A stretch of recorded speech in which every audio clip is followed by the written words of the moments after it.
Baba wa mbinguni, muumba wa mbingu na nchi, leo ninakushukuru kwa pumzi ya uhai na zawadi ya maisha ulionipa. Nimeamka salama sasa, nimesimama mbele zako kabla ya kuianza safari yangu siku ya leo. Najua si kwa nguvu zangu, bali kwa neema yako pekee ndio nitaweza kuushika usukani huu na kuendesha gari hili. Baba, nakuomba unilinde mimi, ulilinde gari langu na abiria wangu wote ambao tuko ndani ya chombo hichi. Ulinzi wako uwe juu ya kila kifaa ndani ya gari hili. Epusha kila shambulio la shetani na hali yoyote inayoweza kuleta maumivu ama kifo katikati ya safari. Nipe macho ya kuangalia kwa umakini, masikio ya kusikia kwa haraka na akili yenye hekima ya kufanya maamuzi sahihi barabarani. Baba, nijalie moyo wa uvumilivu, nisiendeshe kwa haraka wala hasira. Kwa watumiaji wote wa barabara kama madereva wenzangu, waendesha baiskeli na wapita kwa miguu, wote wanaoitumia barabara hii.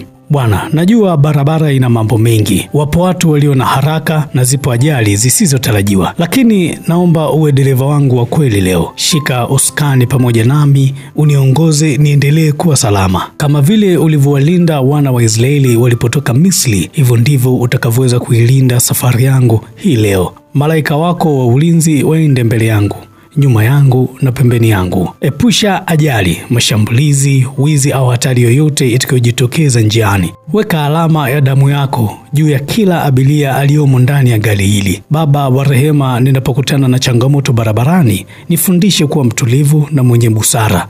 Niondolee roho ya mashindano, kiburi na uvivu wa kufuata sheria. Badala yake nijaze roho ya upendo, tahadhari na shukurani. Naomba pia kwa ajili ya madereva wote leo wa magari makubwa, mabasi, bodaboda na magari madogo. Uwalinde kila mmoja, na wote tunahitaji neema yako Baba. Barabara iwe mahali pa usalama. Barabara iwe mahali pa usalama na si mahali pa kifo. Ninakuomba Bwana nifike salama. Nikifika nitakutukuza na kusema kweli hii ni kazi ya Mungu. Najikabidhi kwako sasa na ninaamini nipo mikono salama. Kwa jina la Baba, Mwana na Roho Mtakatifu naomba na kuamini. Amina.